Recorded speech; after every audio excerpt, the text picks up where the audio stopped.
Cinesmack contains spoilers of the spoiling type. If you don't want your spoilers spoiled, please turn back now. Otherwise, enjoy the show! Gentlemen, let's broaden our minds. Lawrence?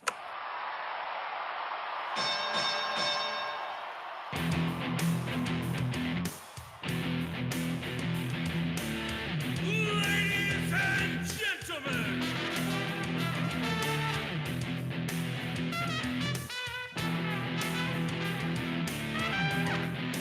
Welcome to the main event! This is Cinesmack!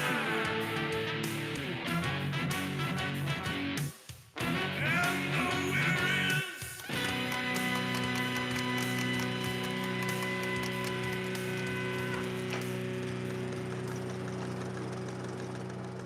Hello, Cinesmacketeers. Wow. Hello, Cinesmacketeers. I've got lots of like gooey stuff inside my mouth from the marmalade sandwiches.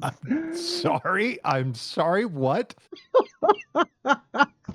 Welcome to About 181 of Cinesmack, the podcast about films for, by filmmakers. I'm your guest host, busy making and eating marmalade sandwiches throughout the episode, as I just said. So don't mind the chewing, the smacking, and all of the stickiness. Andrew. Hi, that's me. Joining me tonight is our panel of award-winning judges and the other host who is undercover as a judge tonight.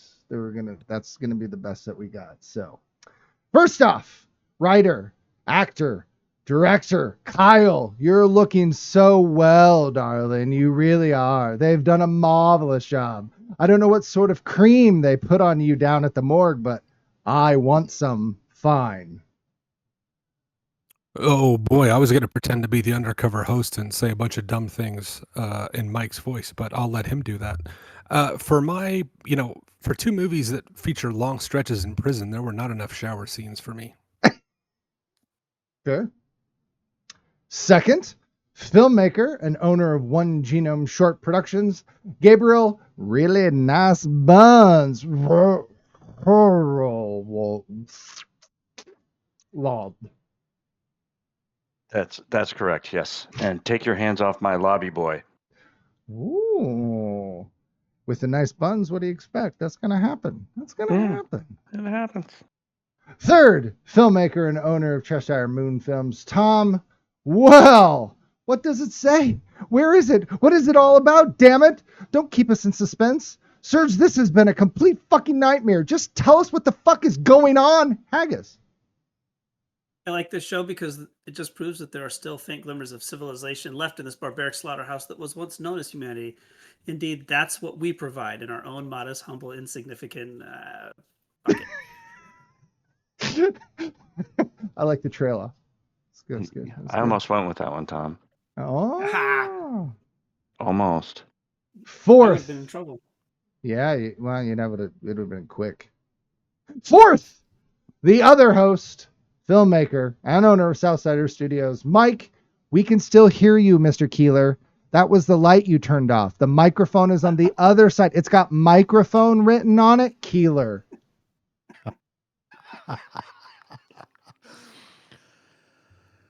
I was surprised that Paddington 2 actually had a quote from when I first met my wife.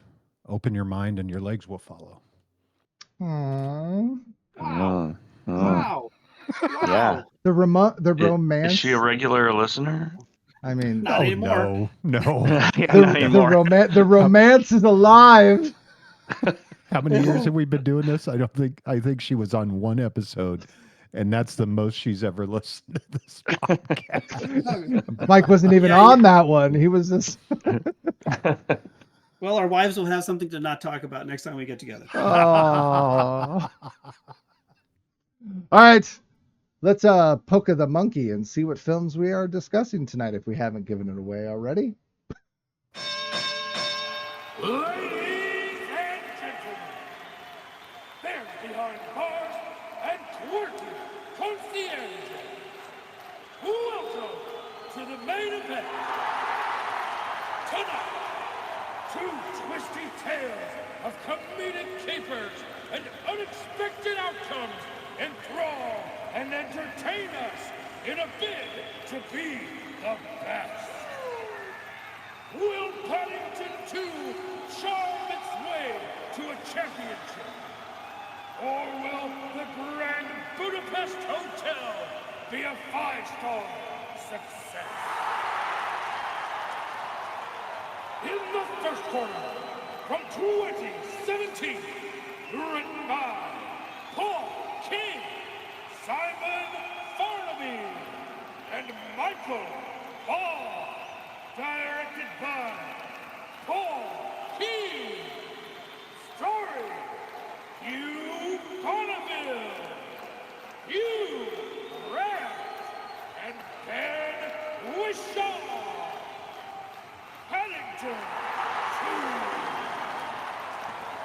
2. In the second corner, from 2014, written by Stephen Sway, Wes Anderson, and Hugo Guinness. Directed by Wes Anderson. Story, Matthew Alvarez, F. Murray Abraham, and Rafe R. Grand Budapest Hotel.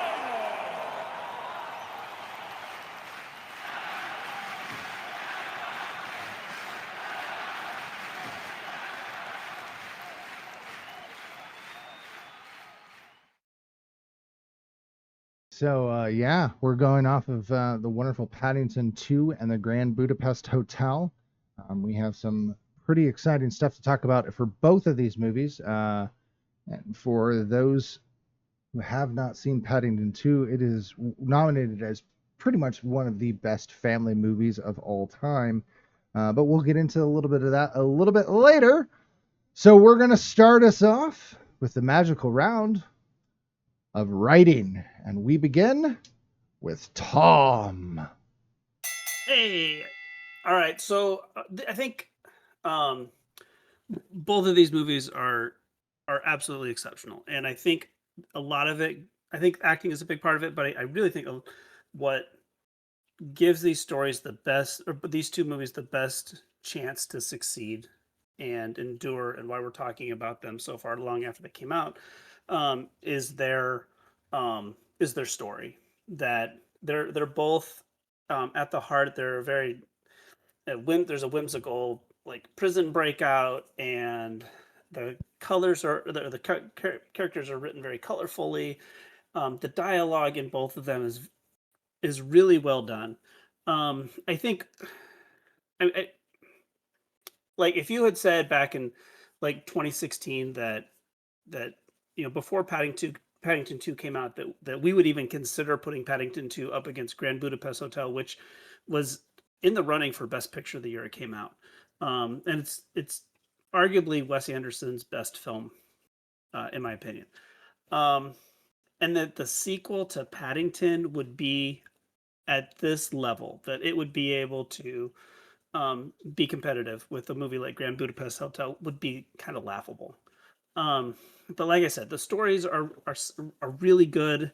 There's this the breakout. There's actually kind of a mystery involving an old woman and her inheritance, and I think I don't know that both of them do really well in what they're trying to accomplish. And I think it's weird because I think one of the things that it does really well is there's these little tiny bits of dialogue that kind of get lost that that really plays well to repeat viewings. And I've seen Paddington 2 3 or 4 times, and I had forgotten some of the lines, like the prison guard in the cafeteria when Paddington meets Knuckles for the first time, and the whole send a medic to the cafeteria, cancel the medic, send a priest, was really funny. And I think but Grand Budapest Hotel has dozens of lines that are they're really witty, and they don't insult your audience. They're very smart. And so by that, I really want to give it to Paddington 2, but at the same time, Grand Budapest just the writing is so good. So, and I don't know, I think Grand Budapest win for best screenplay. Yeah, won 4 Oscars. Holy crap. But yeah, I think it won for best screenplay. I'm looking, sorry.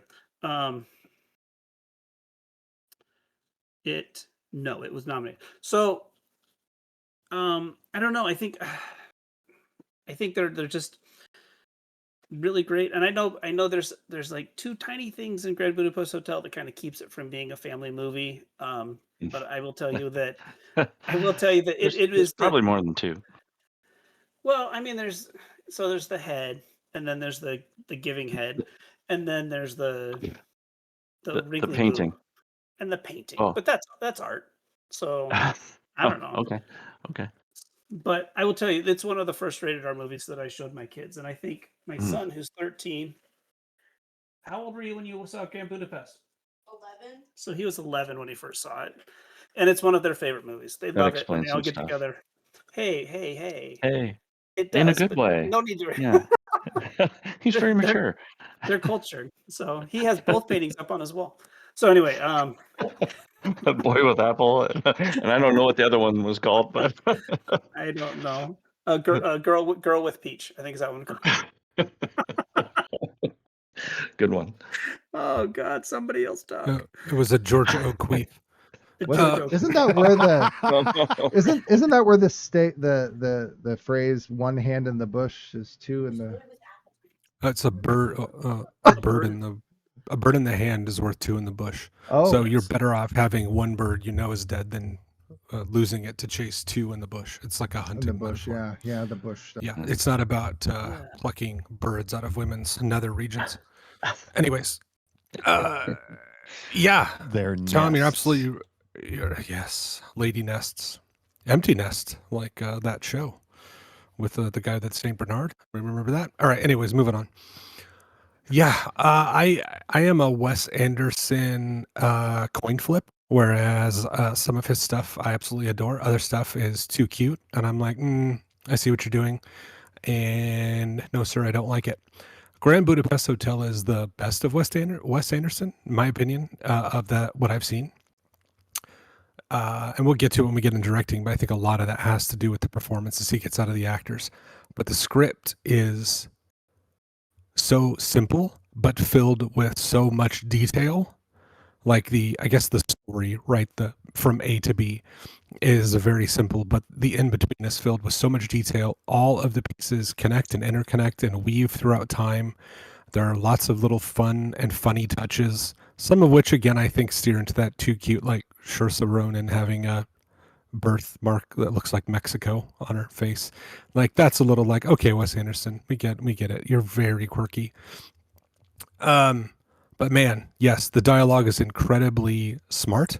It can be like whip sharp at times. It can be very cruel, can be very kind and lovely. And the way the story moves and the world moves, you get these sometimes big jumps between either time or distance, but you never feel lost. You feel like the story is being told to you, the way it's being told to the narrator of the film, which is a lovely bit of storytelling, and I think it's pulled off expertly. Paddington 2, I had never seen Paddington 1 when we watched it for the show, and I absolutely adored it. Fell in love with it. Paddington 2, I think, is as good, if not better. Like, Paddington 2 is an incredibly fun movie, and captures that like a joy and a playfulness and the sense of danger that feels safe to a kid, but still is fun and funny. And you don't feel like it doesn't have any stakes. There's a real emotional weight to it, but also a lot of joy and hope. And there's a great comeuppance of the bad guy. Brendan Gleeson is a wonderfully written character. I think he's very interesting. I love the little quirks and the way they inject color and life and things into the script just through happenstance and things that happen in the movie. Paddington is an absolutely lovable and adorable 10 out of 10 character. And I don't know if the Paddington movies get better. I've heard there are some dips in quality, but I'm going to watch all the Paddington movies because I find them very lovely and joyful. Yeah, Well, I think the working word for me for these movies was charming. Paddington 2 was immediately charming. I had never seen it. I still have not yet seen Paddington 1, I guess, if you want to call it that. But I will, because it was immediately charming. I was immediately brought in with the characters and Paddington himself. And then I've always felt that Wes Anderson's films are charmingly quirky. They're very quirky, but they have a very alluring kind of charm to them. And so I thought both of these were extremely well written. I love how in Grand Budapest Hotel that a lot of the dialogue reveals the true characters. Because M. Gustav, Ray Fiennes' character, he always tries to be like kind of, highfalutin and cultured and that kind of stuff. But then every once in a while, he just goes off the rails and says stuff like we said earlier, fuck it. And you realize that it's an act that he's putting on to a certain degree. And it all comes through in just the way he talks and his dialogue. And, in Paddington, all the characters are so just, even the bad guys in a way are just so charming and likable. Yeah, Kyle, you mentioned what's his name? What's his name? That plays Brendan Knuckles. Gleeson? Yeah, Brendan Gleeson. Yeah, he's the kind of guy that you would not expect in a movie like this, and not expect to enjoy so much. But he's so well written. There's this mystery to him, and and he seems tough, but he's really not. And I think that comes down to how his character is written and how his dialogue is presented. And so I find both of these highly enjoyable from a writing standpoint. Well, mark it down for another episode of Cine Agree, at least this round. What saves both these movies is the dialogue. I mean, the dialogue is written just perfectly. Grand Budapest, it just, I know that the writers thought out the characters, but I give that more to the actors kind of bringing them to life. But the dialogue throughout is fantastic. And I had never seen Paddington 2. I mean, I have a 9-year-old. He has, he's never wanted to see it. So this was my first time watching it. And I fell in love with the movie. Like, it is absolutely fantastic. It's everything you guys said. It's heartwarming. they think through the problems. Most of it's done with kindness, and where if this would have happened in America, I couldn't help but draw parallels. Like, oh, let's go to the American version of Paddington where they're in prison, and it would just be absolutely doom and gloom. But um, Tom brought up, and I'm sure that UK prisons are not like that, but it's. I think Gabe, you said it was charming. Uh, I picked both these movies up as whimsical, right? Like the Grand Budapest is this story told by this man, and it is filled with lavish kind of. I feel like it's not the actual truth, but it's his version of the truth. And Paddington is just this lovely, uh, cute little bear that's going out on wants to do something nice for the aunt that saved his life and raised him, and the family behind him helping him do that. And I think there's a lot of great qualities in there that if you're watching it, it all adds up. But the dialogue for me just stuck out in both of these films. It is so well written. It really helps make the characters a reality. Like I never really felt like there was a throwaway line, something that was filler in either one of these films. Yeah, I think, and one of the other things too is that the story structure of Grand Budapest, that those layers of history that you kind of trickle into at the beginning and then kind of work your way back out at the end. Um, it's such a simple device, but it makes this little story about this little hotel um, a much grander story, cross generational. Oh, Um, yes. and it's I don't know, it's part of the genius of Wes's writing, especially on this one, and he does this a lot in his movies. Just this layering of either themes or time, or characters, and it's one of the things that keeps bringing me back to his stuff. And I just want to say, like, Paddington 2 is a very simple plot, right? Like there is nothing about that that makes it a spectacular plot, but it's how the characters are written and what they say that makes Paddington 2 so good. It's not the plot.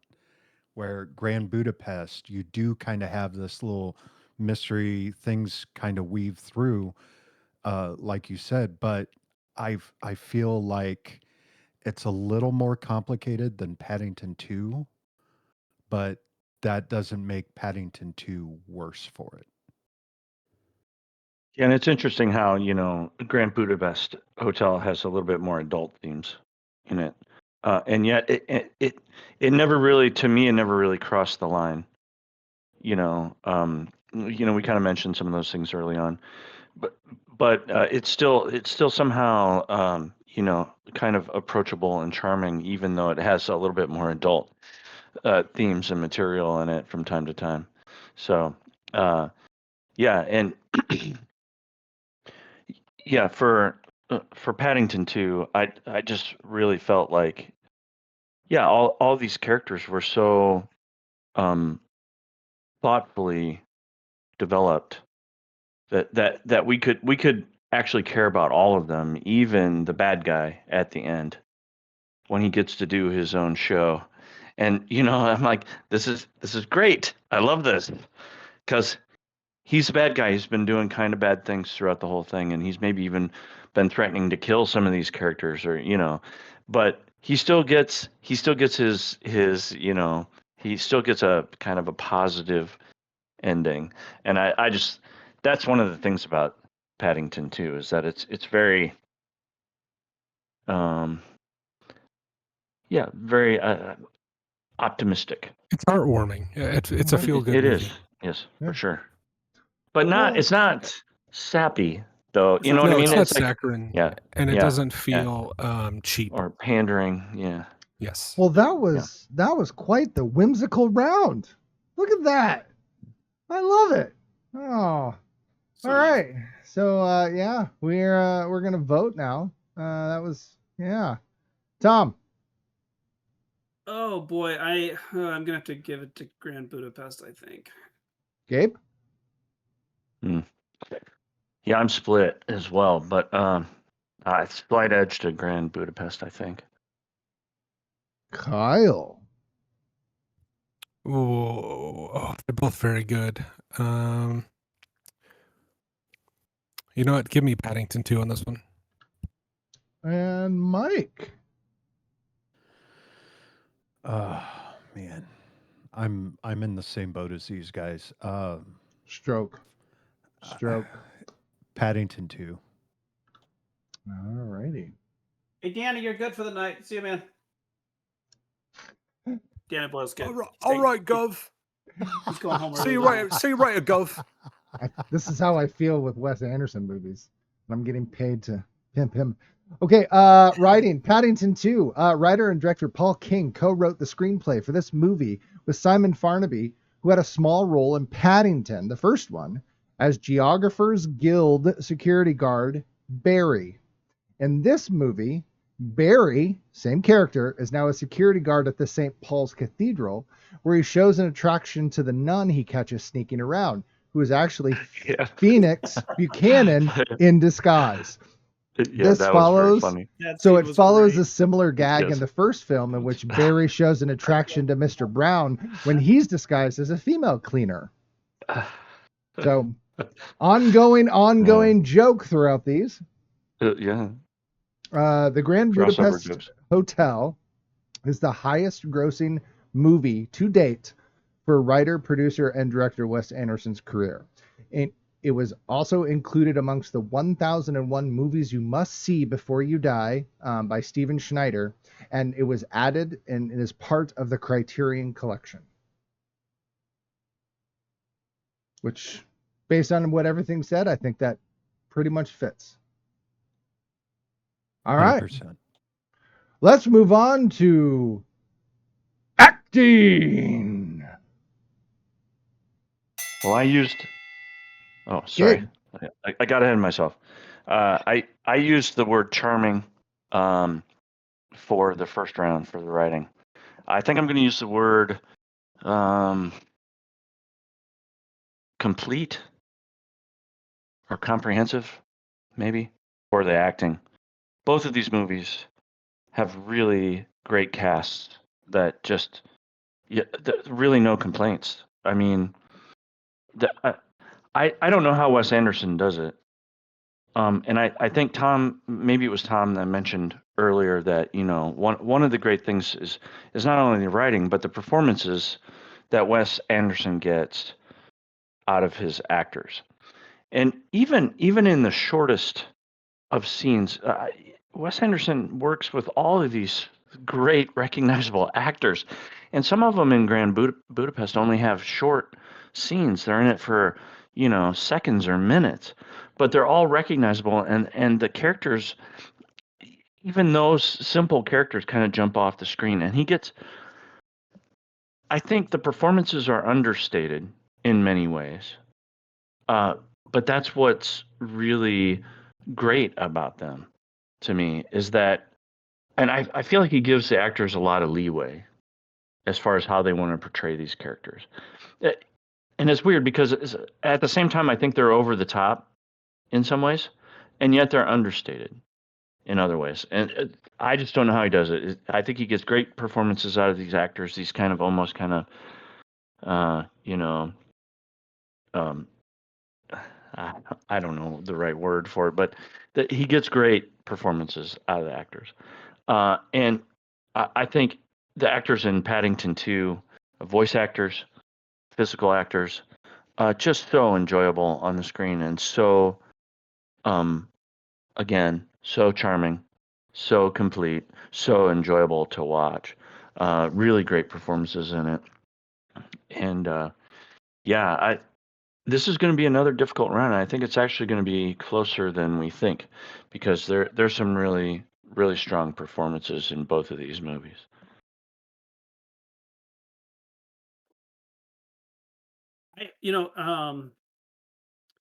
There is a certain kind of acting style that Wes Anderson pulls from his actors, and I've always really liked it. I'm going back to Rushmore, and Mhm.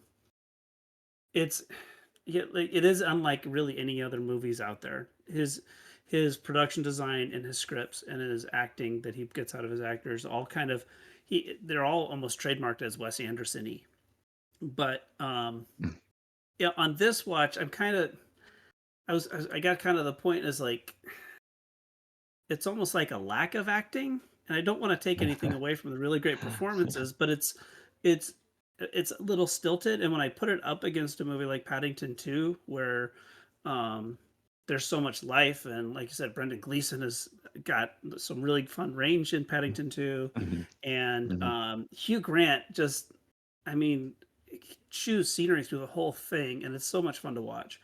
Um, I don't know. Part of it was took away a little bit for the first time, some Wes Anderson type um, love that I have for the acting in his movies is that they kind of just hit that one note, and it's a beautiful note, and it's a funny note, and but it just I don't know um, I don't know, it just maybe doesn't have the range that a movie like Paddington 2 had. Do you feel like it came back to the same feeling too many times, or it played the same gags too many times, or jokes? Um, Maybe a little bit, yeah, but Okay. at the same time, it's I just um just I want you to say your lines very low key. I don't want you to say them very fast, and I want you just like a train of thought, talk, talk, talk, talk, talk, talk, talk, talk, and Yeah. all the characters do that. All of them do that, and it's. I think that's one reason. Like, one of my kids' favorite lines in the movie is, "Did you just throw my cat out the window?" Which is Yeah, is right. like it's That one of the was, I most almost picked that genuine. line too. It's almost one of the most. It's probably one of the most genuine feeling lines in the whole movie because it breaks up that whole Yeah. long, lengthy, wordy lines, and then they just this one very his cat gets thrown out the window, and it's just this very concern for his pet, and it just kind of sticks with you out of the other stuff in the movie. Yeah, Jeff Goldblum, I would say Jeff Goldblum and Willem Dafoe are maybe the two that kind of escape that. This may be the movie where Willem Dafoe has the least amount of lines in a movie I've ever seen. It's crazy to have Willem Dafoe in your movie and like not let him talk, but he is very scary and menacing. I don't know what kind of appliance they had for his teeth, but he reminds me of an orc. You know, he's got like these prominent lower incisor teeth. It reminds me kind of orcish.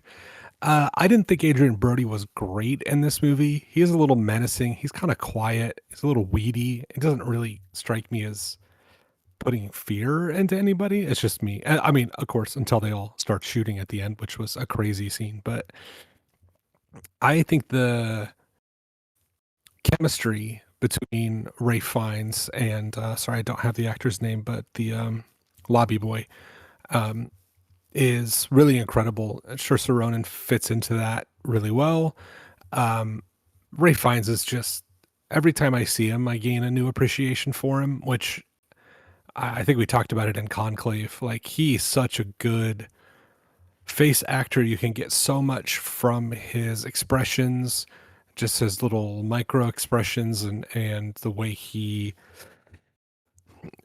looks and little movements of being either crestfallen or excited or angry. He's really great at that. Also, he's a master at delivering dialogue. And when you have real kind of Yep. wordy, quick, to the point, sharp dialogue, he's really great at that. He's also really great at slow dialogue. I mean, he's just a fantastic actor, one of the best. The supporting cast is, I mean, it turns out being very samey in a lot of Wes Anderson movies. He uses a lot of the same actors over and over again, which, I mean, that's his prerogative. He picks a lot of really good actors to do that with. Um, but sometimes they show up and you're like, I kind of would like a little more Bill Murray, maybe. Do I want a little more Owen Wilson? I don't know. But the fact that they're on the periphery is interesting and it's kind of fun. It makes all the words feel interconnected. The dialogue is fantastic and fantastically delivered.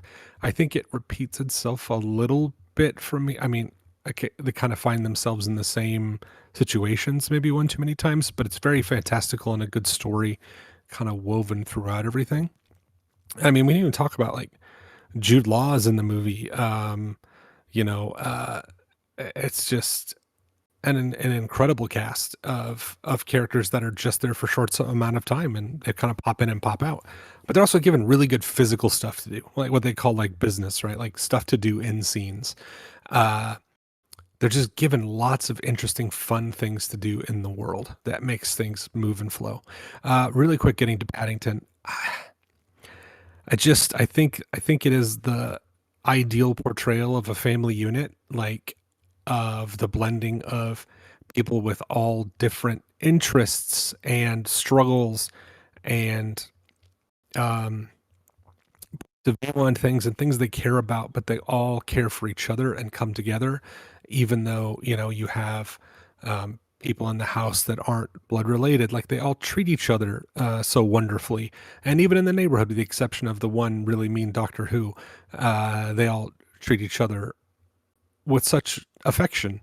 Um, and the bad guys are even comical, you know, like Hugh Grant must have just been chomping at the bit. Like, I don't know if he likes doing this over the top stuff. I'd heard that he didn't like dancing at the end of Love Actually, I think it was, or one of those romantic movies. But man, they give him a lot to do, and he just sinks his teeth. I think Sally Hawkins deserves a lot of credit. She has a lot of earnest, honest quality. She portrays that sort of creative, curious, loving person very well. The dad is very straight-laced and corporate, but it never gets in the way of him like loving his children, being there for his family.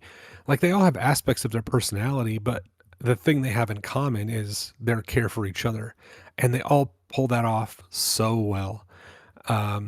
They all just treat each other with such care and reverence, and I think that's what the way they were directed. Like, and you got to give them credit too, because a lot of times they're acting against nobody, right? A lot of these scenes, there's nobody there, or there's a stand-in. It's not actually Paddington.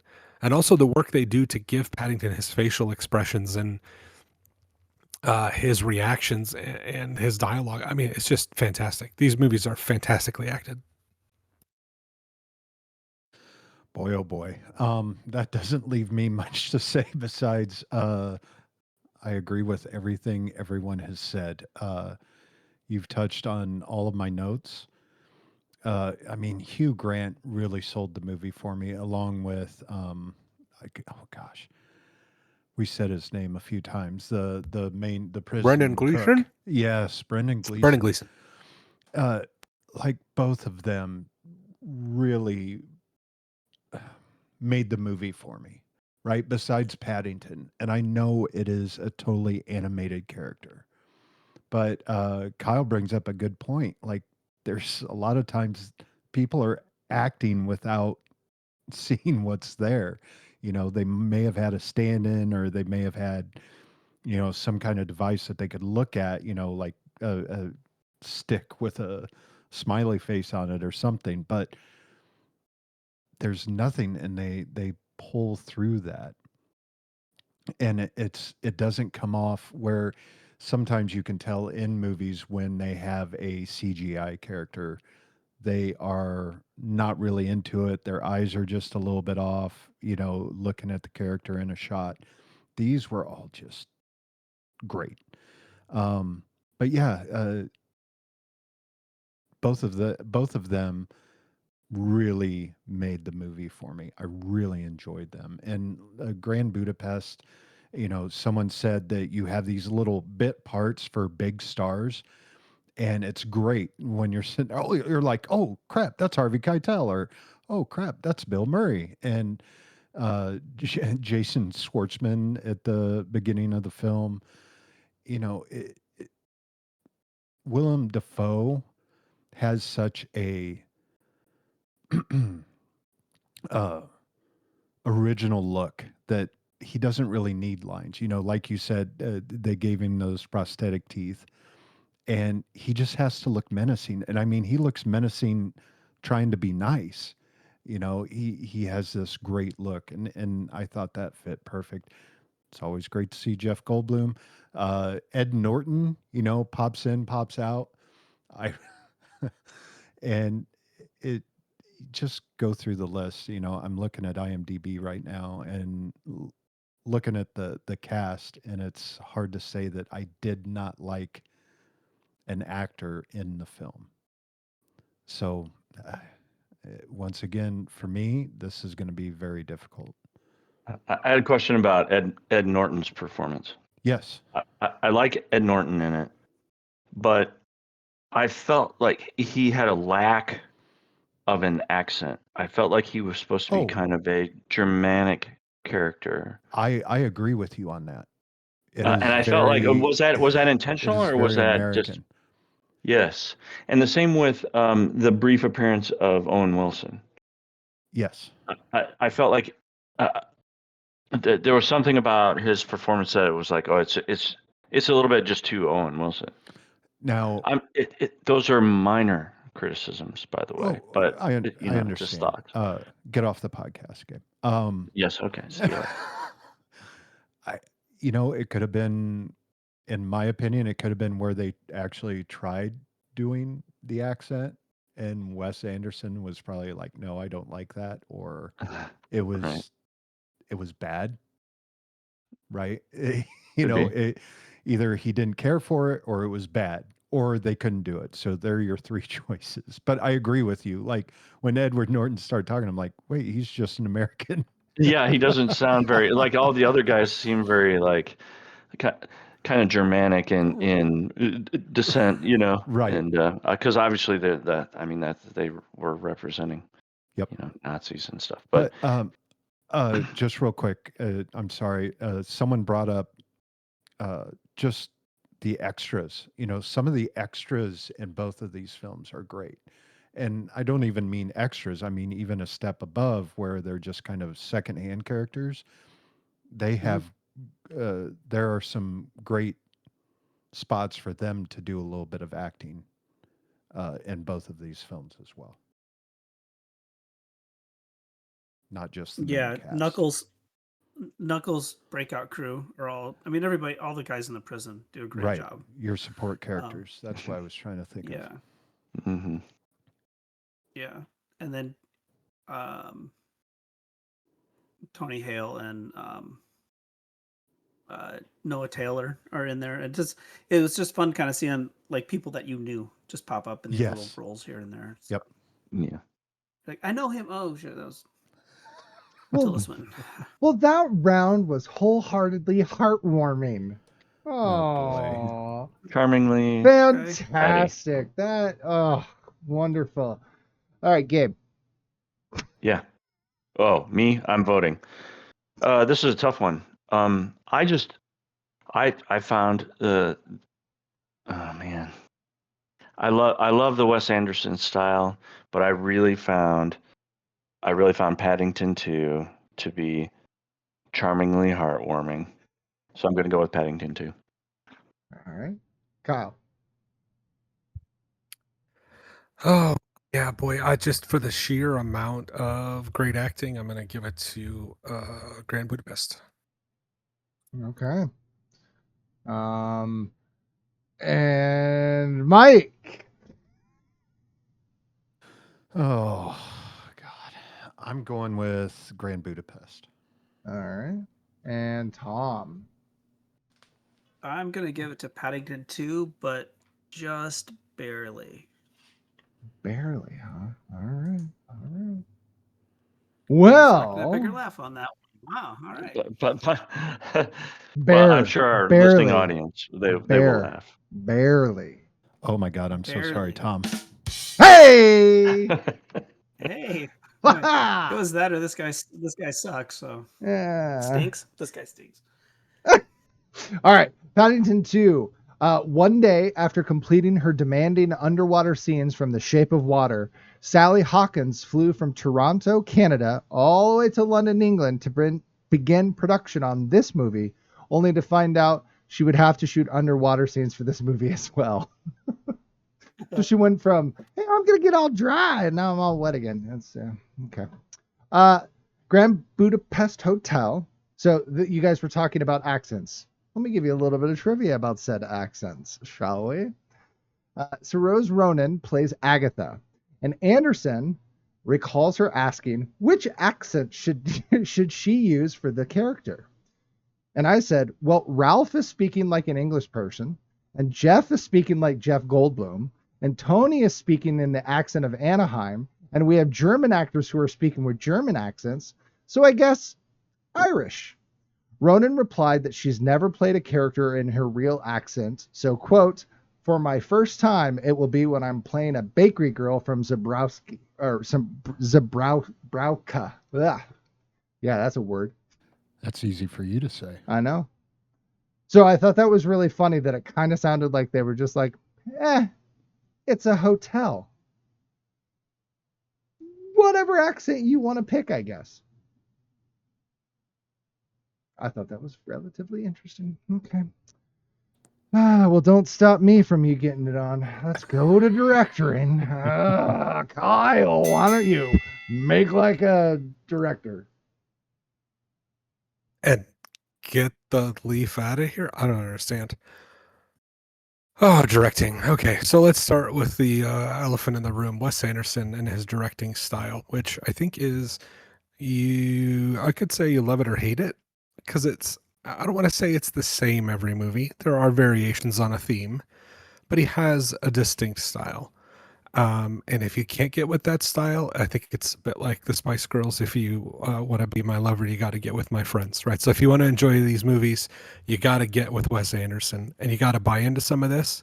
Some of it's not going to make sense. You have to go along for the quirky ride, like we're talking about all these people in a fictional Eastern Central European country speaking different accents. There's one country or one person who at one point it becomes nationless, so you're talking about a war is a big theme in it, right? But their interactions with each other, regardless of the lack of practical realism, are still very genuine and in an allegorical and sort of what's the word, archetypal way. It's still in the language of film and you get it, even though you don't scratch your head and wonder like, well, why does this person sound Irish and why does this person sound English? You just accept it because the story is dragging you along, and that's not the important part, right? It's kind of the magic of it. It makes you forget the practical details.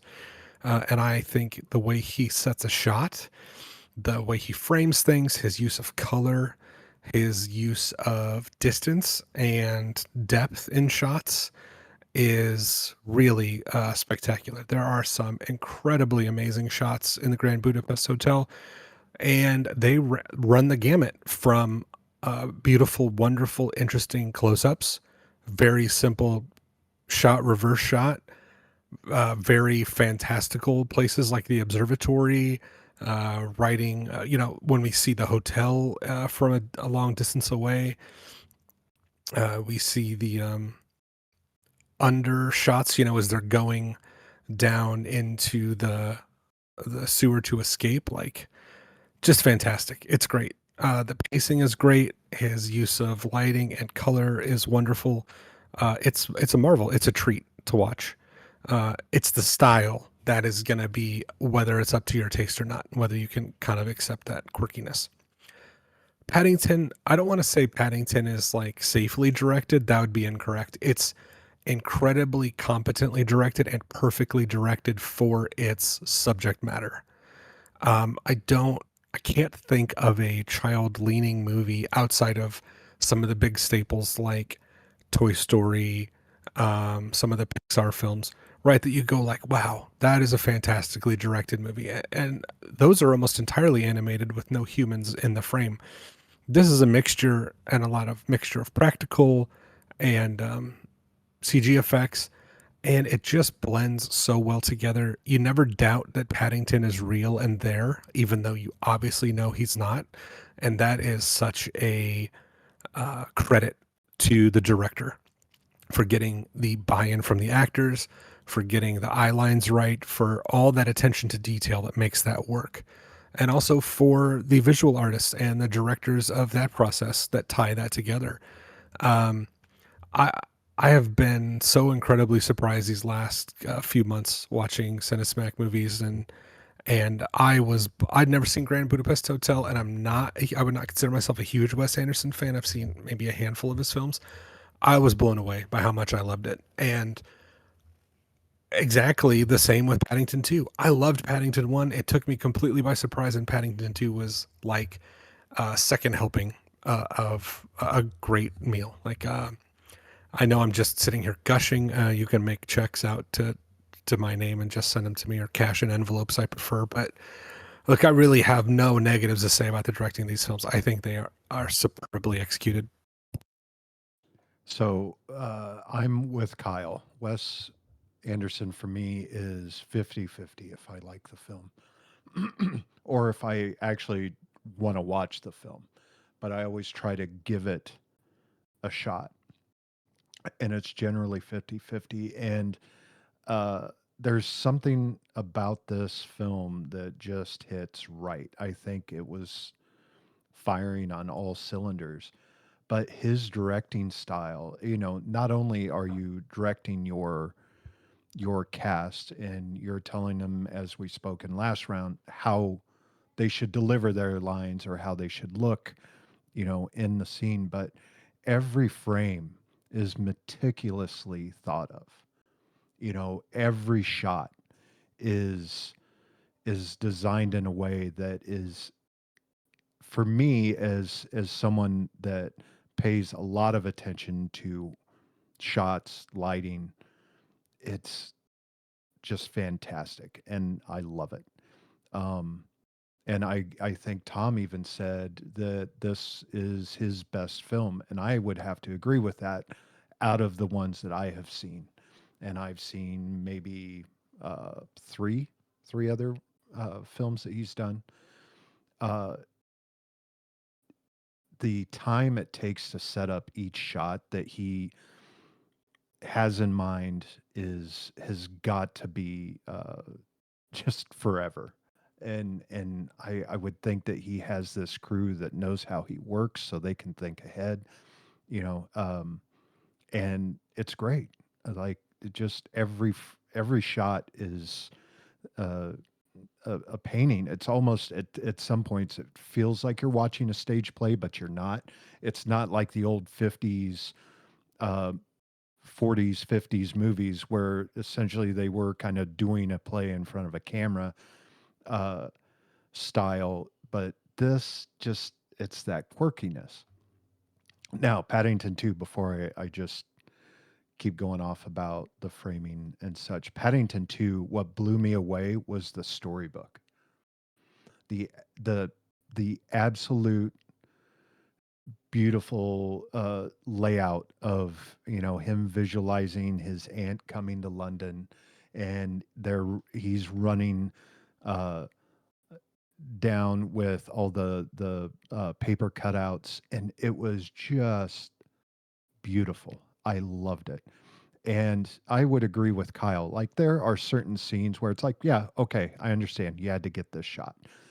Where there are other shots where he's like, "Oh, we've got a little extra time. Let's do this." And it works, and it works so well. Um, yeah, I just both of these films are really really good. I think I, one of the reasons, I mean, so Wes Anderson's directing style, um, I think it plays really well. This is one of his movies where the acting and the directing and the production design and the script all support each other. Some of his other movies, I feel like the maybe the acting isn't quite up to the script, or the story doesn't really beg to be put at this level of whimsy, and so it kind of throws you off a little bit. But for Grand Budapest Hotel, everything just clicks really, really well in a way that none of his other movies really do. Um, and I think I've seen about all but two of his movies. And this one is, I don't know if it's my favorite, but I do think it's his best one. Venetian Scheme is really, really good too. Benicio del Toro he's not somebody that you would pick to be a really good Wes Anderson troupe player, but I wanted him to get nominated for Best Actor this year because I thought he did such a great job. That being said, I think a lot of credit needs to go to Paul King for his work with Paddington 2. Paddington 1 is an exceptional family movie. It's so much better than you think it would be. And um I kind of liken it to, I don't know, the original Star Wars trilogy. That the Paddington first movie really set the table and set up the whole world building thing. And once you bought into it, they took everything that they learned from Paddington One and they made everything better with Paddington Two. And they did not hold back. The action scene, the last 20 minutes of Paddington Two is, I mean, they didn't have to have like two train chase down, parallel tracks, and like everything going on in the underwater scene when the train goes flying off the hill. It's crazy that a family movie at this scope was like, no, we're going to do a Mission Impossible style collusion with this thing, and they didn't hold back, and I love them for it. That it's and it when Paddington's down locked underwater, it goes to some pretty dark places. There's some Toy Story 3 moments in that between him and Sally Hawkins, and it's fantastic. And I it would have been so easy for them to just coast through Paddington 2 after how good Paddington 1 was, and for them to just like up it and be like, no, we're gonna do even better and more, and you know the script's gonna be better, and everything across the board's gonna be better. And I think it's a credit to Paul King for doing that. Now that being said, it does make Paddington 3 Return of the Jedi, and it does feel like they could not live up to Paddington 2 with the third one, because Paul King leaves the series and it goes to a different director. It's got a different flair to it. It's still a really, really great, fun movie. But it's just, yeah, it's not quite up to Paddington 2. So, um, yeah, so I don't really know which one I'm going to vote for, but um, this is a tough category for me, but it's hard to beat Wes Anderson when he's at his best. Yeah, and Wes Anderson definitely has his own style. He has a very distinct style, and in many ways it shows through in um, basically everything that he does. I saw a little thing where it said that he was kind of accused of repeating himself a lot. And he says, I try not to, but it's just kind of like, this is just what I like. This is the way I present these things. And he definitely has a very quirky, identifiable style. And part of that style is something that Mike mentioned, is great composition. The shots are composed so wonderfully, and the colors are amazing. The colors are always very thematic, and they may have something to do with the characters or the location or whatever, but there's definitely a theme in the colors. They're not accidental, they're not random. And the pacing, I think that one of the key things in both of these movies is the pacing.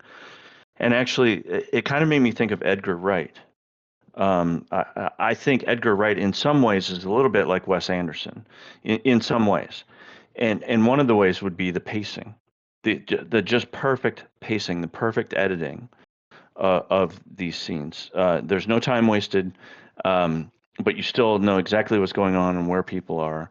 And also with Wes Anderson films, I like and we've used this word a lot, and I think it's an appropriate word, the quirky mix of different types of filmmaking. So some of it is live action, some of it is stop motion, some of it is animation, and it all somehow blends wonderfully together to make this really enjoyable story to watch. And I think it's, like I said, he's very quirky, and he's very kind of predictable in some ways, but it's always enjoyable, always. And this is Paddington 2 is my first. Is it Paul King film? Yeah, Paul King. Yeah. This is my first experience with Paul King, I think. And I'll tell you what, same thing, perfect pacing, great composition, great choice of colors. Cinematography was wonderful. Like Tom said, this is going to be a difficult category because I think I've chosen a word for each of these categories so far, and I think the word for this category is competent. Both of these are very competently directed, and it shows. It results in great entertainment. Well, and Yeah, and I would. you bring up a really good point. Like just the color palette for the movie and Grant in both of these are Yeah. thought of, right? Yeah, Like it's not they're accidental by any means. intentional. Yeah. Yeah. And one other thing I want to add about Wes Anderson is I've always felt he does not all of his shots, but a majority of his shots could be done on a Fisher dolly, right?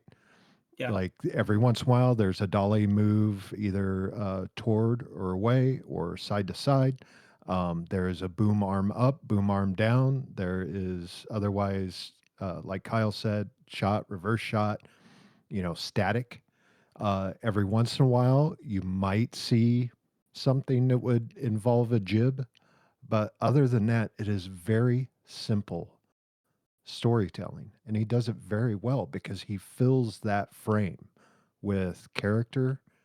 And that's what it's all about is it brings out each one of those characters. Really set something up for that low budget filmmaker. I don't need all this equipment. Right? That's No, right. it's true. My- It's very true. It's true. My one thing I'll Sure. say about directing, because this is you guys have touched Wes Anderson's directing and style and stuff. Oh, we've touched the hell out of it. I know. I would Yeah. definitely say that there are a lot of directors that it doesn't matter what film you're watching, you know the director. Oh, And, correct. Michael Bay, Yeah. Steven Spielberg's. But I mean, they have very distinct things, and I realize Wes Anderson sticks out more than some of these others. But I think that's really categorical with some of these larger, people that are doing these bigger movies that are more well known. They have that style locked in for Right. themselves. Yeah. Yep. All right. And I know Gabe had said competent directing, but I'd also throw out confident. Like these two guys Yeah. went Yeah. into these movies and they know exactly what they wanted, shot for shot, and it's just a testament to how prepared they were when they showed up on set. I know. That's And it's another amazing good to way be to able to put it. think. Yeah. Yeah. Wow. Amazing to be able to think that all out Yeah. in advance. Wow. mostly. What a cleverly competent, confident creators round we had there. Oh, Oh, boy. Thesaurus. Kyle. He's been looking them up. Yikes. Oh boy, oh boy, oh boy. God, man, this is really hard. I'm gonna stick with my flip-flopping that I've been doing so far and give this one to Paddington. Mike. Oh boy. I mean, I was so pleasantly surprised with Paddington 2. But I got to give it to Grand Budapest. Dom. Yeah, I'm gonna go Grand Budapest as well. It's a mouthful. Gabe. Yeah.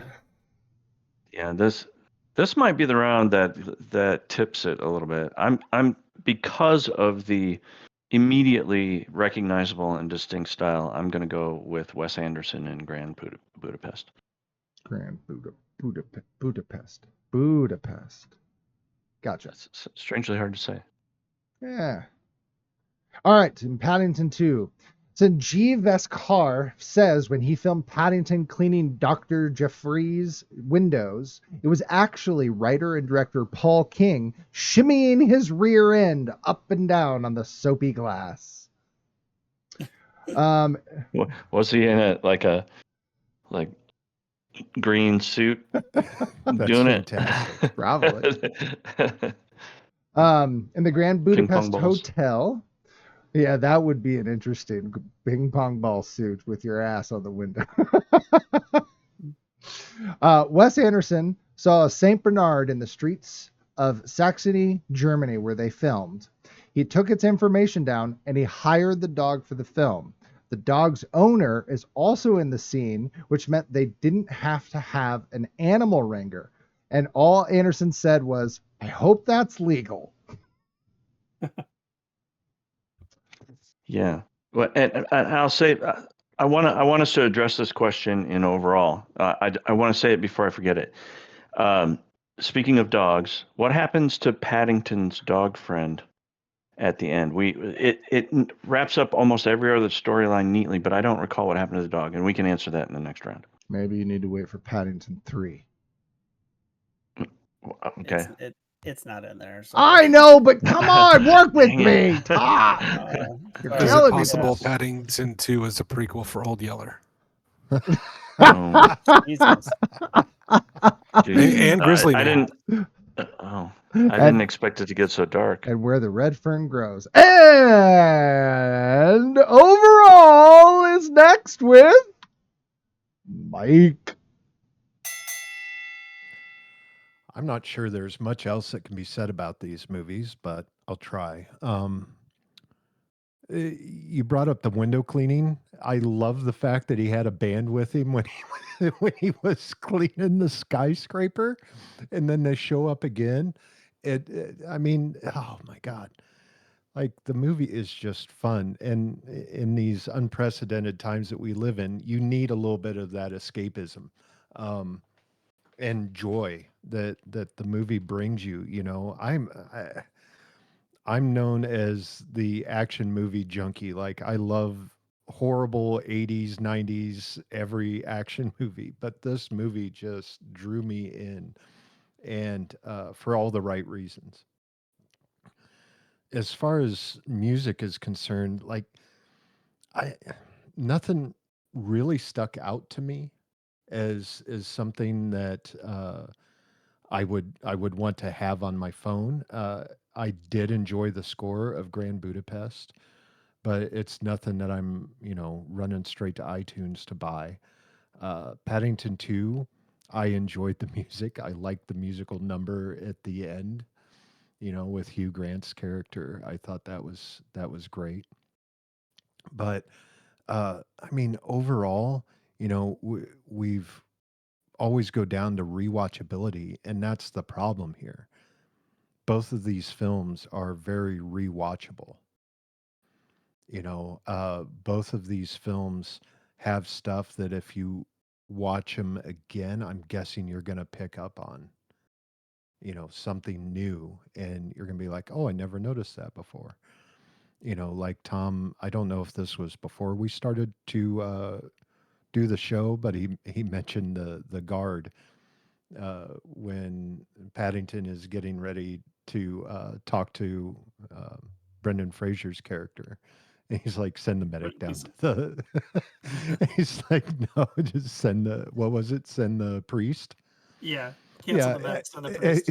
yes, I mean, it is so deadpan, and it is so funny. Like there's just those little things. And after rewatching Grand Budapest again, I mean, there are things that you pick up on. There are tiny little things that the actors do that you don't realize until you've seen it multiple times. And I think that's what makes both of these films very charming and rewatchable.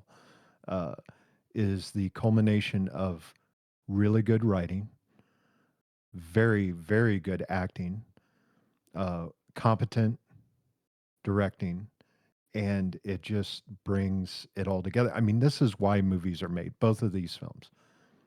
You get sucked in and you go on a ride, which it's difficult to say nowadays with it's kind of a toss up on if you're going to enjoy a movie, if it's going to pull you into the story.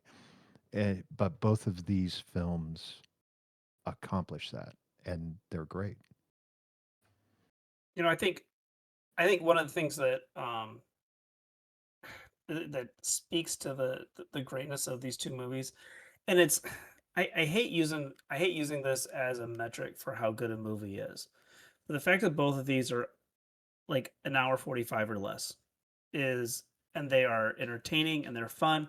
That right there plays the rewatchability of them is that I know that I'm going to be done watching this movie in 2 hours, that I'm going to put these movies on over and over again. Grand Budapest Hotel is probably in my top 3 rewatch movies of the last like 15 years. I've seen it a lot, and I don't rewatch movies a lot, but it's on every couple of months. I'll put it on again just because I do love just it's like one time like I want to watch it because I know the dialogue, and I know I want to watch it because of the acting, and now I want to watch it because the production design is off the fucking charts. I Paddington 2, I'll probably get more reps on it, but yeah, I mean they're just both just such wonderful, whimsical movies. And if you're looking like if you want, like I said, if you want a movie that's going to kind of take you out of everything that's bringing you down right now, either one of these movies will fit the bill. I think, yeah, they're just really delightful, and I can't tell you how happy I am that we got to like spend tonight talking about these two movies. So And I want to bring up too, I totally forgot. So I was on set of a feature and we had like 2 or 3 days off, and I didn't want to drive home and just drive right back up. We were in Minnesota. We went and saw a group of us went and saw the Grand Budapest, and then the following day we saw Captain America: Winter Soldier. And do you want to talk about two dynamite films, back to back, and it was fantastic. Yeah, I never thought I would say this about a Wes Anderson movie. This is probably just the cynical part of me. But these are the kinds of movies. I gush a little bit here, but these are the kinds of movies you see, and it reminds me of why we wanted to make movies. Because you look at them and you go, what is this witchcraft, this amazing web that you're weaving, this world you're creating inside of whatever screen you're watching it on? And you want to get to the nuts and bolts of how someone can do that. Part of that is never going to be accessible to us because it lives inside the creator's mind. But watching them and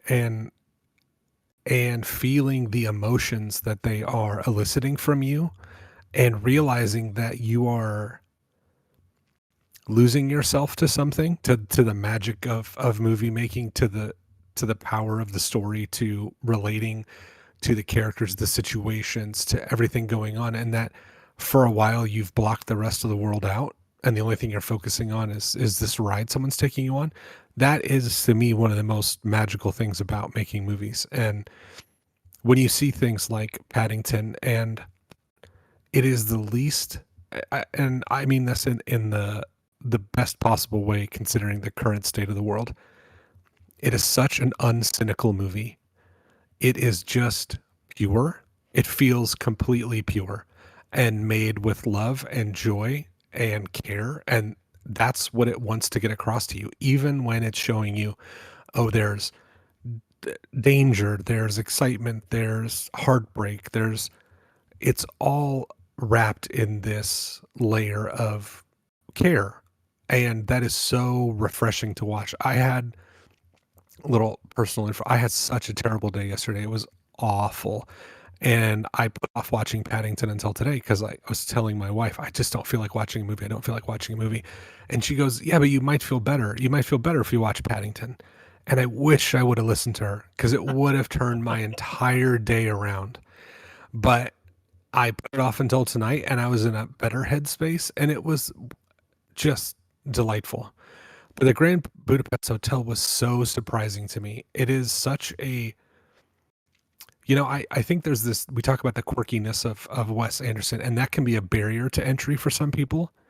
But if you let yourself into the door and you're like, all right, I'm with you on this quirky ride, I feel like you're in such good hands, and that he's going to lead you through this beautiful, interesting, twisty, turny, never going to know where it goes next story. And it was so delightful. Again, even during the sad parts and the upsetting parts and the dangerous parts, you're like enthralled by the story, right? You're forgetting everything else around you. And that's the kind of thoughtful escapism that I think is so great with these movies. And watching them, it was a joy. These movies are a joy. And I think Tom is absolutely right. If they were 2.5-hour movies, 2 hours and 45, even if they were good, they would not hold the punch they have. The movie stops and you're like, I would watch that again. I would recommend that to anyone. You never feel bad. It's hard to go up to somebody and go, hey, you should watch The Irishman, or hey, go watch Gettysburg, or Killers of the Flower Moon. They may be great movies, but clear your weekend. Like don't have anything planned. I tell anyone to watch Paddington or the Grand Budapest Hotel. If you've got an hour and 45 minutes, you can't spend it much better. Yeah, and I think, and even when you have a character like Peter Capaldi's character, who was, I don't want to say like he's making a political statement or anything like that, but even when they were confronted with someone like that, it was still very much like don't respond to hate with more hate. Just this person can't really be helped, so we're going to live in our with our happiness and keep moving forward, which I thought was really exceptional. And I just, look, Wes Anderson, I totally get he is hit or miss with some people. Asteroid City is, it gets really heady and philosophical and layered in a way that's not as accessible as Grand Budapest Hotel, which is a very straightforward story. Isle of Dogs is very straightforward. Fantastic Mr. Fox is very straightforward, but he has some other ones that are just a little bit more, I don't say intellectual, but they're really not what they're about on the face. And that is, some people don't find those movies enjoyable, and I get that. But without a doubt, Grand Budapest Hotel, if people are like, what's a good introduction to Wes Anderson? This is the one you start with, because it's, you just sit back and be entertained. And it's so hard to find movies like that anymore. Yeah, and I've had a word for each of these rounds, and I think maybe my word for this round would be comforting. And maybe Tom can contribute another good word, but both of these films are very, like we've mentioned before, comforting in kind of maybe not so comforting times. And I just really, they just made me so happy. But also, I feel like I've been the one who has like kind of repeatedly mentioned the length of modern films, and I'm a little bit surprised that you guys are saying kind of what I've been saying. It's like I looked before I watched these, like how much time do I have to commit to watch these movies, and I was happily surprised that they were just right around an hour and a half, a little over an hour and a half, and I'm like, I can do that. I can commit to that. That's the other word, I guess, maybe commit. Commit to comfort, and it's.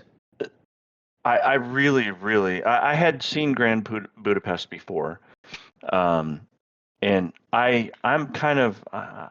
I'm a fan of Wes Anderson to a certain degree. I certainly haven't seen all of his films, but every time I see one, I enjoy it. I'd never seen Paddington, and I was just so happily surprised at how enjoyable it was. Yeah, talk about rewatchability. I don't know. We talk about it all the time, but these might be some of the most rewatchable movies that we've ever talked about. Because you can go back to these at any time and just enjoy them endlessly and catch.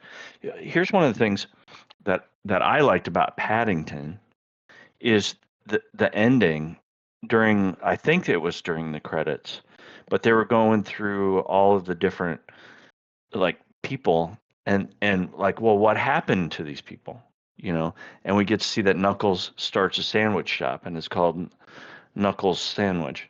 And I'm like, oh, that's great. That's, and there's a whole bunch of those little things at the end of the film that kind of like tie up these loose ends. They let you see what happened. These guys get pardoned, even though they were criminals that escaped from prison. They get pardoned, and and I thought that was great. And it's one of those things that's like that where the rewatchability. I'm certain I didn't catch all of those, because they were kind of rapid fire at the end. Yeah, and that's where they're about the dog. Yeah. So yes, what is the answer to my question in for real? It was euthanized. Oh, great. Yes, It was the Animal I'm House sure ending. The Animal House ending. Yeah, No, you're absolutely right. They didn't. I think the dog is just Happy. he's happy. He's a street street mutt, and Beast is he Punch. helps Paddington out. Yeah, Yeah, but he was He's a he was free Paddington's roaming friend. dog. Yeah. He's a tramp, and we love him. Right. Yeah. So I don't know. I both of these movies were just so comforting in these times, and again, so rewatchable. Just amazing. Yeah, I think happy is the key word, right? These movies, they make you happy. Yeah, it's crazy to think of it, because the Grand Budapest Hotel is not necessarily a fun, lighthearted story. It's very serious at times, but the joy with which it's made and the craft on display takes you away, and you get or like you're glad for that adventure. And then Paddington is seriously just an hour 40 minutes of serotonin. Like, even when things are bad, you feel yourself kind of like you're reading a children's storybook. You know everything will be okay in the end. It's okay to feel a little scared right now. Everything will be okay in the end. But it's the ride. fantastic. It's the ride. It is. It's so good. And I think the biggest testament you can have to the work of these two directors is how easily it was for them to get the actors of this caliber to work for them. Mhm. Yeah. Like, people For want to sure. work with Paul King. People want to work with Wes Anderson. There's a reason he has the stable of actors that keep coming back. Is that the quality of work that he does, and they know that these directors are going to make them look good. Yeah, and I thought about that. I was telling Jill about that the other day. I'm like, well, like Bill Murray's in it, and he's in a lot of Wes Anderson films. Owen Wilson's in it. He's in a lot of Wes Anderson films, but they have really small parts.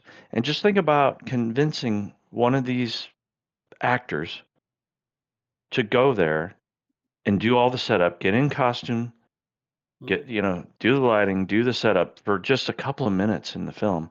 And it's just, that to me is amazing. That's a testament to how much they like working with Wes Anderson. So before I throw in a little bit of closing thought on this round, even though we're at the end, Tom, I know at one point we had talked about the shifting aspect ratios, and you had mentioned that you disliked those in some movies. Did it bother you in Grand Budapest? With the three different, really crazy. I'm embarrassed by this, but so like it really stood out for me this time, because I've seen it so many times. I watched it today, but I kind of like on my monitor and just had it kind of in the corner and just like making sure I kind of took notes of everything, because I know it so well. But it really stuck out to me this time. But no, for some reason this one doesn't bother me. I don't know if it's because the shifting times. It's not just going like into an action scene and then we've got a new aspect ratio. This is like jumping 20 years, and somehow it makes more sense. Okay. Yeah. I guess I hadn't noticed that. I wondered. I noticed it near the end of the film. I'm like, this is like 4:3. Yeah. Right now, why is it? But I didn't remember it being 4:3 through the whole thing, and I'm like, did I miss something? And I think I did. I didn't notice it until near the end of the film. Yeah, there's two box formats and one widescreen format based on 80s, 60s, and 40s. Huh. And it's all to that be able makes to sense. know where you are in the timeline. Yeah. Mm-hmm. Well, yeah, and I know other movies have done that kind of stuff with like color and that kind of thing. I think it's called Traffic. They tell you what? I think it's called Traffic. Traffic. Is that what it is? Where it's a different color depending on what location they're in? Yeah. Yes, you are correct. Yeah. Okay. I couldn't remember for sure if that's what it was called, funny how it's delivered. It was just very your tone was very dismissive. Yeah. Of it, and that's what was no, I funny. didn't mean it that way. I was just trying to remember what it was called. Yeah. No, I agree with you. It should be dismissive.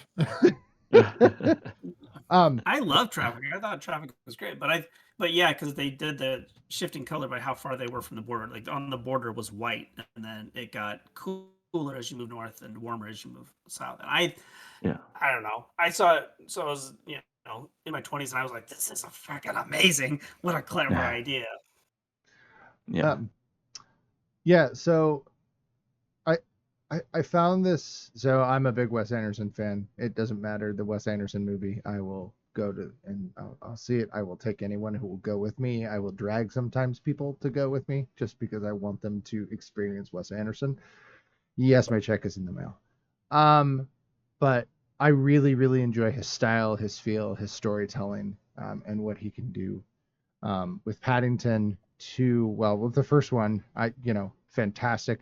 The second one it just kept going. It's just so wonderful and happy and glorious that you guys have all said. So, very happy again with these two movies. One small note: when you said that you watching these really made you pull into why we wanted to make movies, and I noticed now there's only two of us with cameras on, but Yes. watching us nod and not watching us understand. Well, okay, but watching us all, like, these movies basically presented the magic that made us fall in love with us wanting to become filmmakers.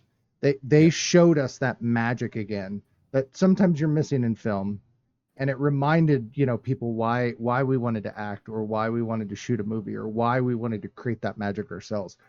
And I think that's an attestant to both of these movies of how just wonderful they are.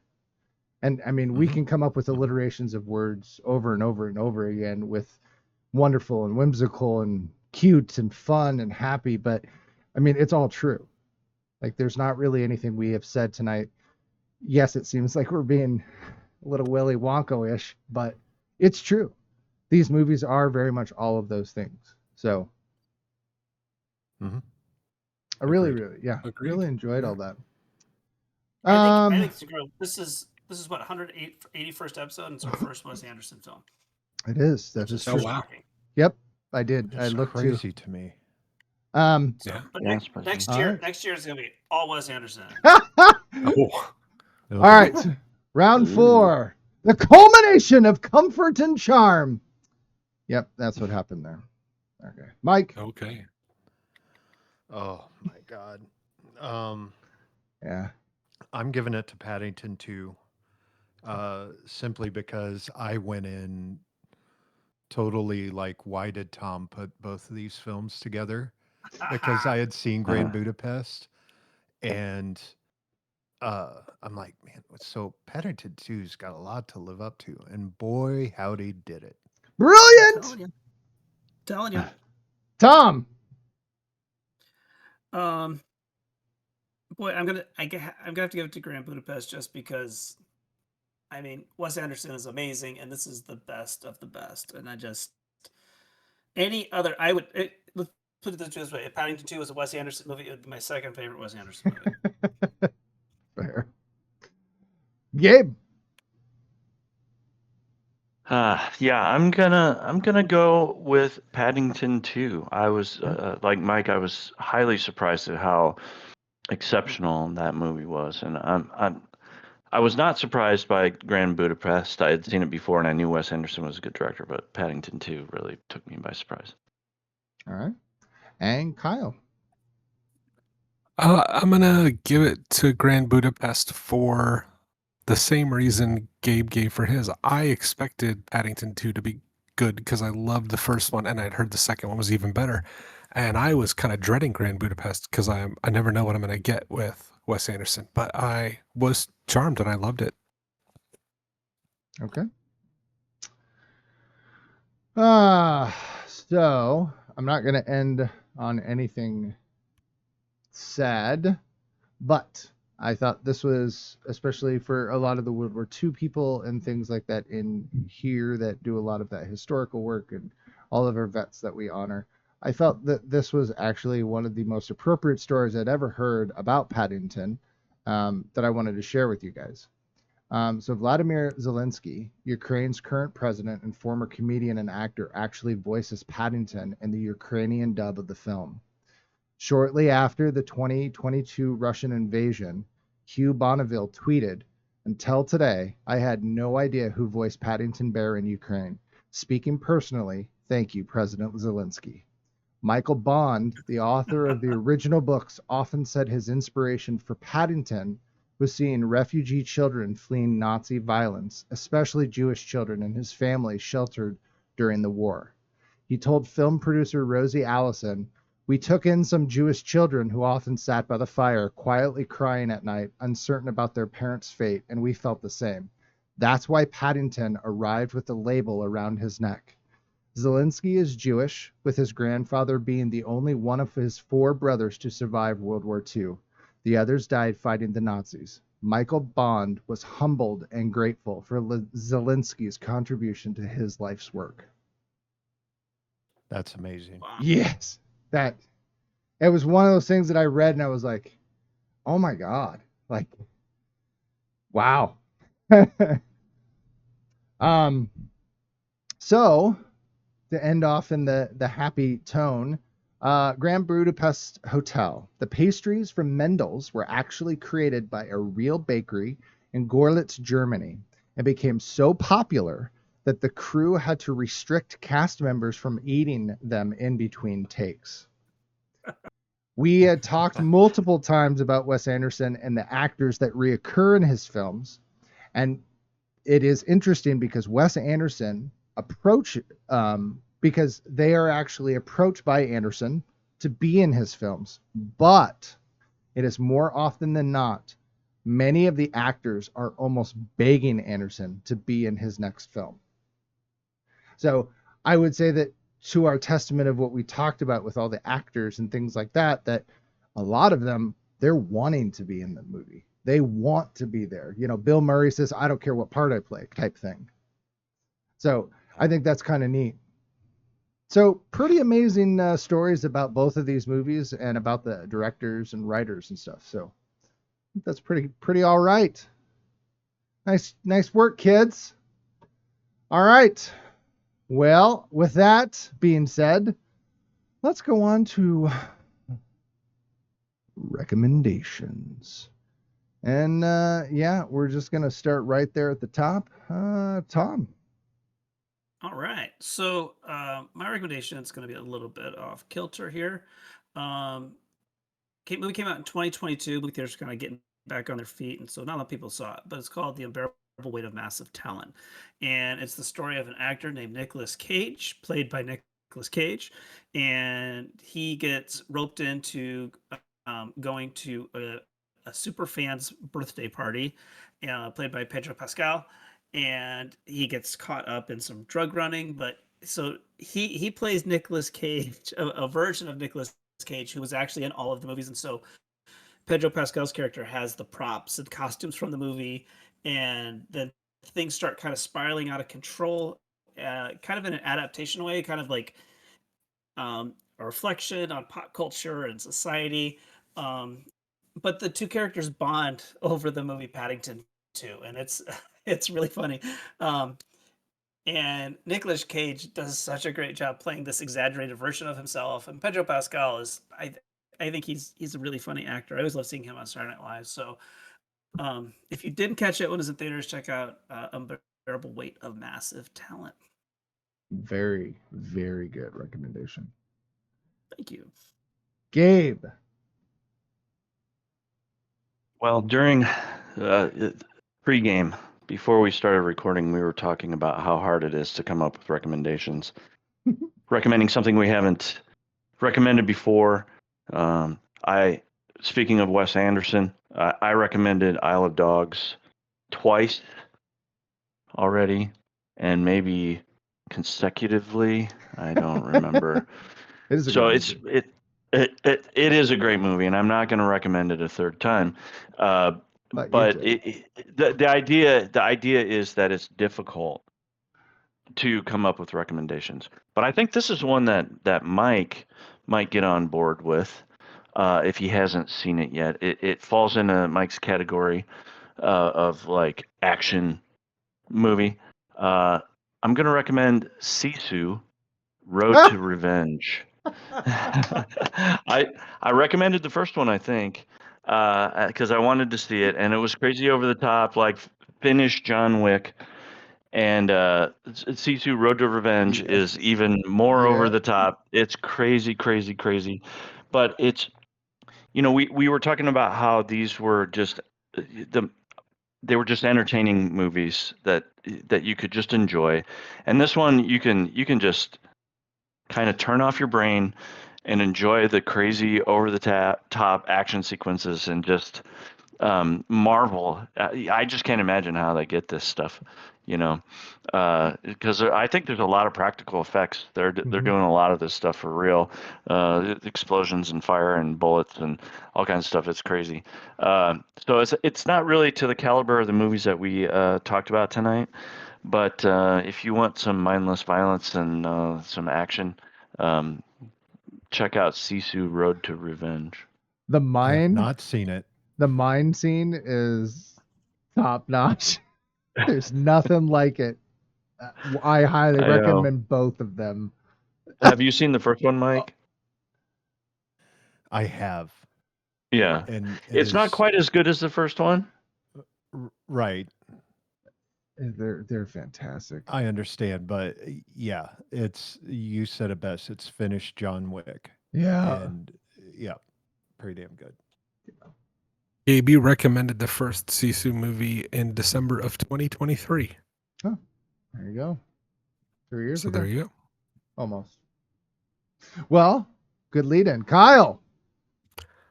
Okay, I saw a couple movies in the theaters lately.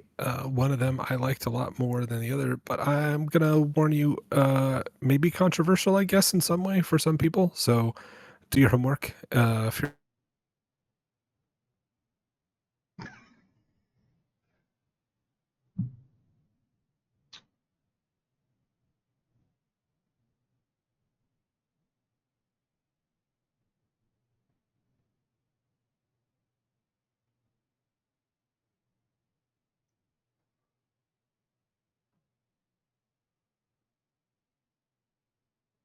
Well, okay. We're not sure where everybody went. dark comedy. So if you're into that, I would recommend it. So check it out. Okay. I don't know whose side cut out more, me or you or what, but I I missed don't all know of it. either. I Yeah, missed we all missed- of it. Wait, you missed everything I said? Yes, Yep, I heard you almost. start the recommendation and then Lord. it just disappeared. Yeah. Oh, I was- fantastic. yeah, same Okay, here. see the movie The Drama. I'm done. And what he said was the most magical thing on this planet, but you'll never know. Oh my god. Great That was recommendation. fantastic. Did it freeze on all platforms?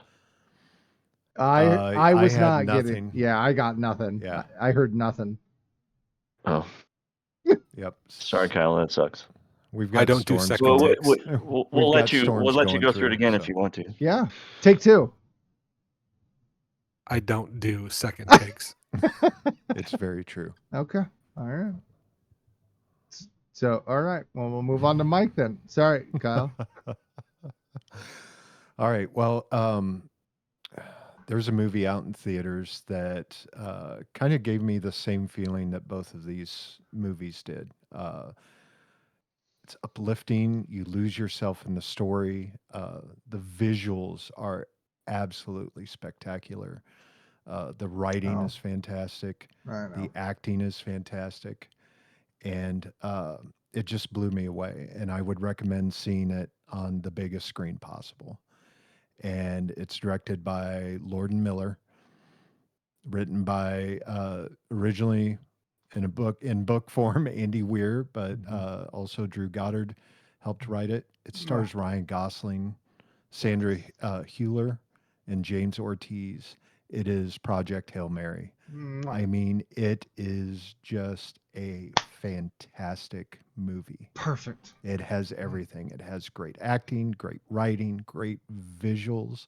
And if you know Lord and Miller's work, they add comedic points in when there's not really supposed to be a comedic point, and it just works. Like, just like with Paddington, just like with Grand Budapest, there are little things here and there that just make it so much better. Perfect. So check out Project Hail Mary if you haven't yet. And I'm surprised no one has seen it yet. I've seen it. It's beautiful. I haven't yet. I thought you guys had. Practically perfect. My seen Project it. Hail Mary shirt showed up today. Yeah. It's gorgeous. It was So a really- tell it was a me, really nice shirt. And a lot of stuff is practical. Yeah. It's just amazing. There's hardly They any shot CGI everything for in me. space. yes. They did. How much of it is ad libbed? I had heard that a lot of it, that there was like a structure, but a lot of it was ad libbed. Does anybody know anything about that? Boy. No, I haven't heard anything about that. If it was, it is perfection, because Yeah. it does not feel that way. And And there can't be too much, because typically they're giving actors writing credits when it gets too far off the line. So right. Yep. Mm. and Yeah. Gosling's We're a not producer, talking but he's about not a writer. we're not talking about female Ghostbusters, where everything was kind of ad libbed, right? I'm guessing there were some ad libs in there that were kept, but I mean, Andy Weir's a really good author, and you've got a really good structure there. Yeah. You've got a base. Yes. Great recommendation. Thank you. Bye-bye. Okay, well, I'm gonna go with a quirky, whimsical, goofy movie that has come out recently. Unfortunately, it's 2 hours long, so I know Gabe, you'll never see it, but I thought it was fantastic. It has one of my I'll have favorite to actors. watch it in 2 sittings. Has one of my favorite actors of all time, and that's Sam Rockwell. Because man, I just love that guy. He's fantastic. But it's got Juno Temple, Haley Lou Richardson, Michael Pena in it, and it is good luck, have fun, don't die. And it is the most crazy, over the top, random.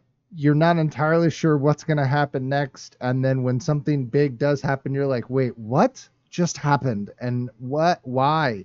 And it's grab a bucket of popcorn, sit back, laugh, be goofed out, and enjoy, because it's kind of crazy.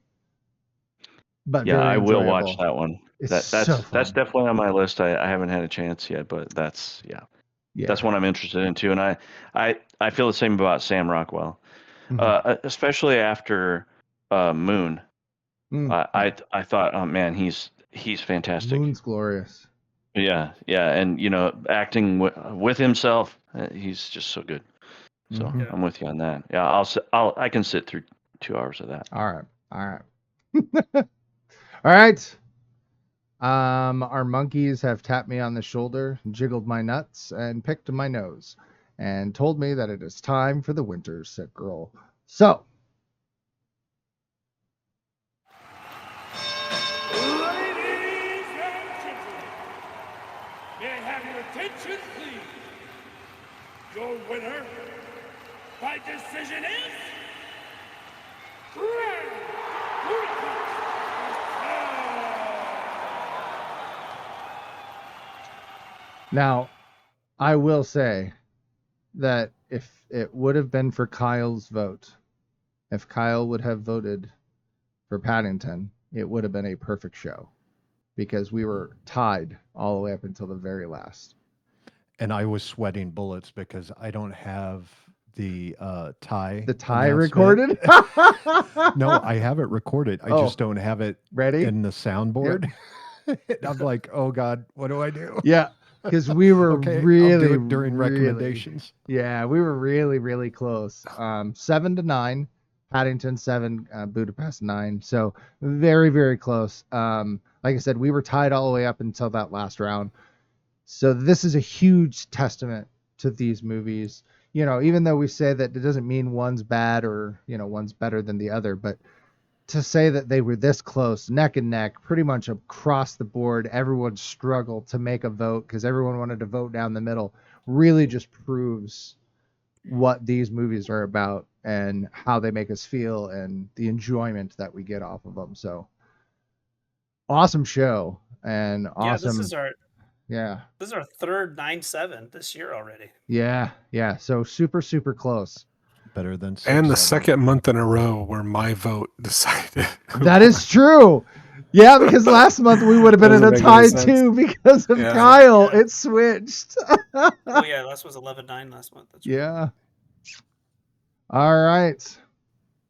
Well, please leave us a review on whatever podcasting service you use.